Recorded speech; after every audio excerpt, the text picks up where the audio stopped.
Or had to. They'll run them now. Where's your office? We're out on Flagler Drive next to Good Samaritan Hospital. From Brian.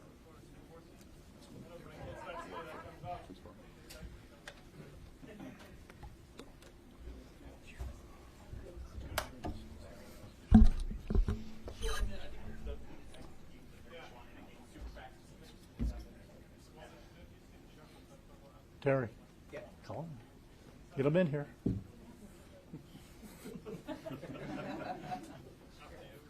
If you're not early, you're late. There we go. All right. Okay, you guys ready? All right, here's the ground rules. I'm going to kick this off. I'm going to give it over to the Attorney General. He's going to walk you through it. Then one of the prosecutors is going to talk to you. I'm going to end it up, and then we'll give you opportunity to ask questions. Don't interrupt them for a question in the meantime. And think about the questions, all right? Don't go way off base here because we're only going to take a certain amount of them. So make them based on what you hear, okay? All right. We're here today to talk about a very important issue, which is organized retail theft. You see it all over the country. So thanks to the Attorney General, statewide prosecutor, and our detectives and a combination of some other agencies, we've been able to make a real serious dent in it. So having said that, I'm going to turn you over to the Attorney General of the state of Florida, and thank you for being here. He's over here? Right here. Okay, you snuck up on me. Yeah, thank you, Sheriff. Thank you, Sheriff. It's great to be here in Palm Beach. We've got the best sheriffs in the state, best sheriffs in the country. Best law enforcement in the country, and that's why our crime lows continue to go even further down. Let's be clear. In Florida, if you steal, you're going to jail. If you steal again, you're going to jail longer. If you steal baby formula and you tick off all of our moms and babies out there, we're going to put you behind bars for as long as we can. So this is an interesting case, one of the largest retail theft cases when it comes to baby formula. This individual, a repeat offender with several multiple prior offenses, stole tens of thousands of dollars worth of baby formula from several retail locations. I want to thank Walmart, Target, and Publix and their investigative teams for their help on this. Thank them for being here today. We take retail theft very seriously. This is one of, if not the first times, that we're going to be charging a first-degree felony based on a law that our legislature passed and governor signed back in 2024. House Bill 549 allows for heightened penalties when you engage in repeat offenses on retail theft.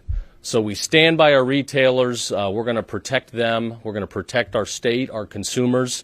And remember, when it comes to baby formula, we've had significant shortages in the past that makes it challenging for moms out there, moms that really need this to feed their babies.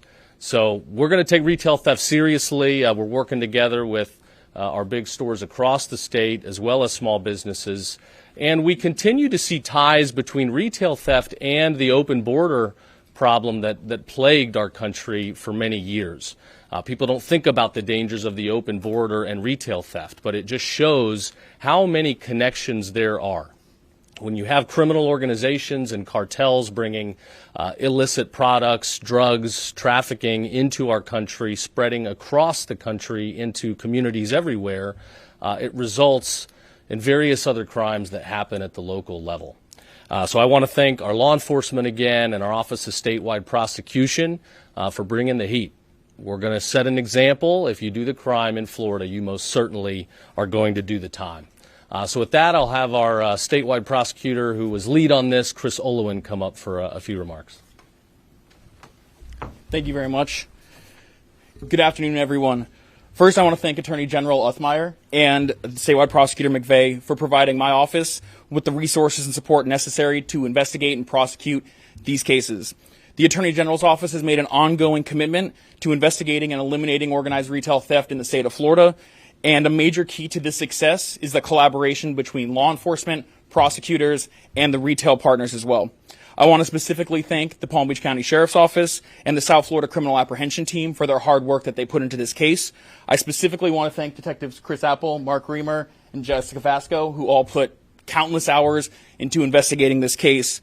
And as a result of their hard work, our office was able to charge and were able to prosecute 2 significant first-degree felonies for this repeat offender. Additionally, I want to thank my co-counsel Monique Wilson on this case and the multiple investigative retail partners, as was mentioned by the Attorney General, specifically Joe Barrett from Publix, Carlos Gonzalez from Walmart. Without these partnerships between law enforcement, between the retailers, cases like this would not be possible. As a prosecutor who's handled several large-scale organized retail theft investigations and cases throughout my time at the Office of Statewide Prosecution, I have noticed a significant shift in the way that we're able to prosecute and investigate these types of cases. A couple years ago, a case like this would not be possible. Prior to 2022, there were not very many legislative tools that would allow us to accumulate and create a case of this magnitude. However, in late 2022 and in late 2024, legislative changes were signed into law by the governor, which now have allowed us to have the tools to properly investigate and to prosecute and charge these criminals that are engaged in all of these thefts. These meaningful legislative changes have allowed for the accumulation of separate thefts into one case. They've allowed for the aggregation of numerous items stolen across thefts into a single charge, and they've allowed us to use prior convictions for organized retail theft to enhance these crimes and enhance these penalties and sentences that they'll be facing. It's only because of these new legislative tools that the Palm Beach County Sheriff's Office and our office was able to obtain arrest warrants for this suspect for 2 first-degree felony counts of organized retail theft with 2 or more prior convictions on this suspect.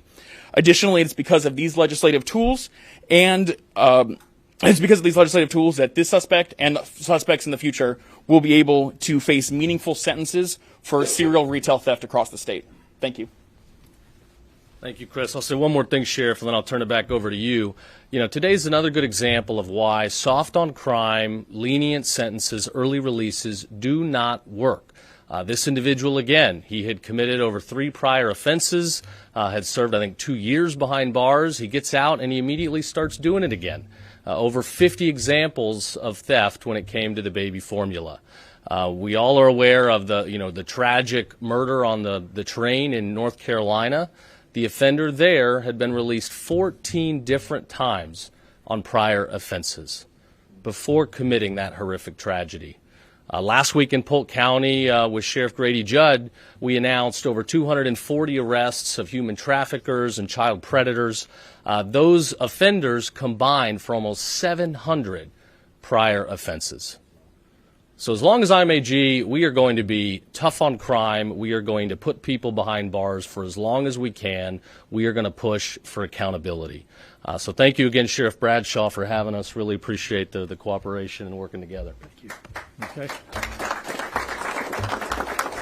See, now you know why the state of Florida is lucky to have an AG like he is, because he gets it. He understands that these bad guys got to stay someplace and it ain't on the street. Let's talk about a larger concept here, because I hear this all the time. Well, retail theft, that's a victimless crime. No, it's not, folks. You know who the victim of all this organized retail theft is? It's you in the community. You know why? Because the retailers, they're going to jack the prices up if they can't sustain the losses. Increase security, right? And you ever been into one of these stores where everything's behind glass and you got to have a clerk come and open it up for you because of the retail theft? After a while, people quit going to those stores because they don't feel safe. And at the end of the day, people are going to lose their jobs because some of these mom and pop places that they go into are going to shut down. So it's not a victimless crime. It's something we take very seriously, and I know the state of Florida takes very seriously, and we're not going to allow it to happen. So having said that, we'll take some questions, make them meaningful. You. Yes, Mr. Sheriff. The question for either Mr. Uthmeier or Chris. When these products are stolen, where are they going to? So it depends in different cases. Sometimes they are sold by the thief themselves, and a lot of times they're also sold through different fencing organizations. Any possibility they were sold online on sites like that? That was a problem during the shortage. I know that. I don't believe that to be the case specifically in this case, but I know that has been the case in other investigations. You talk about the significance of the charge. Can you share some details of the penalties and how many years they could spend behind bars? Yeah, in this case, with the new first-degree charges being brought, this individual could spend up to 30 years. He already spent 2 years, which is going to seem pretty dang easy compared to what could lie ahead. So the reality here is people are on notice. If you're going to commit crimes over and over again, I think two prior crimes on retail theft is a second-degree felony. 3 or more is a first-degree felony. So we're putting people on notice. If you continue to offend, we're going to hold you accountable. Could you tell us the scope? I mean, how much was stolen over this whole investigation? Yeah, my understanding is here over 50 different incidents of stealing at the retail stores, combining for $70,000 or more in baby formula alone, and that's just what we know of and have been able to document at this point. It could be significantly more, and this is just one offender. And here it's just during regular business hours. They walked in. Do they have an accomplice? That's my understanding, Chris. Right? Yes. Yeah. During business hours, dropping in bags and evading security to get out the door. Okay, folks, thank you. Well, I have a question for the AG, actually, Okay. if that's okay. Sure. It's a little off topic, but it is, you have law enforcement around you, and it's about open carry. I know a lot of sheriff's departments and police departments, there's a little bit of, I don't want to say confusion, but different interpretations of open carry, if it overrides some exemptions of the 790 statute. Do you think that the Florida legislature should, in January, do something about that? And can they legally? Well, here's what I'll say. Because you had a ruling come down from a court as opposed to a new law passed by the legislature that is striking down as unconstitutional a significant portion of Florida law that prohibits open carry, it's not the cleanest situation, and there's likely cleanup that's going to be needed by the legislature. But people have a right to open carry under the United States Constitution in this state now, where one appellate court has ruled and no others have. That is the law of the state. But I caution people. That doesn't give you the ability to take firearms into schools. There's federal and state law on that. That is not acceptable. And if you handle a weapon out there in a way that is threatening, careless, rude, that's going to endanger or threaten the public, then that is not acceptable, and law enforcement can intervene there as well. So we'll see what the legislature decides to do when they come back. I'm not going to speculate there, but right now, open carry is the law of the land. Do you think they should? I mean, do you think there should be some... I know everybody is taking a look and researching and better understanding, the current legal environment right now. So I'm not going to speculate, what they do or don't want to do. I have one more question. You mentioned briefly about there being ties to this retail theft and the border. Can you elaborate if that is specifically for the state of Florida or Palm Beach County? Just kind of elaborate on how the ties to the border are. Sure. I'll say around the state of Florida, as we've been combating retail theft, and I think you'd hear the same from a lot of the large retailers, where you have examples of theft, you can see a clear correlation to drug trafficking and illegal immigration at the southern border. Just factually, we've seen a trend across the state where the two are related. One more question. Miami Freedom Tower, we saw your video of you there yesterday. I don't know if that was shot yesterday. What's your conversation with Miami-Dade College for Presidential Library? Sure. Yeah, if you're not aware what she's referring to, it was announced today that at a meeting of the governor and cabinet next week, Tuesday, there will be a vote to dedicate land at Miami-Dade College adjacent to the Freedom Tower that we know and love. There will be land dedicated to eventually become the home of the President Trump Presidential Library. I think it's a great location. The Freedom Tower is a symbol of freedom and liberty. Our very own Ellis Island here in Florida welcomed Cuban refugees back in the 50s and 60s who were evading the terrors of communism. So given that significance, and obviously we want to house the President's Library in his home state. I know the sheriff's good friends with him, and we'll be happy to have it close by where we can welcome people from all over the world that want to come and hear the incredible story that is President Trump and all he's accomplished for the American people. Have you spoken with the President about it? I think he's pretty busy today, but thanks, everybody.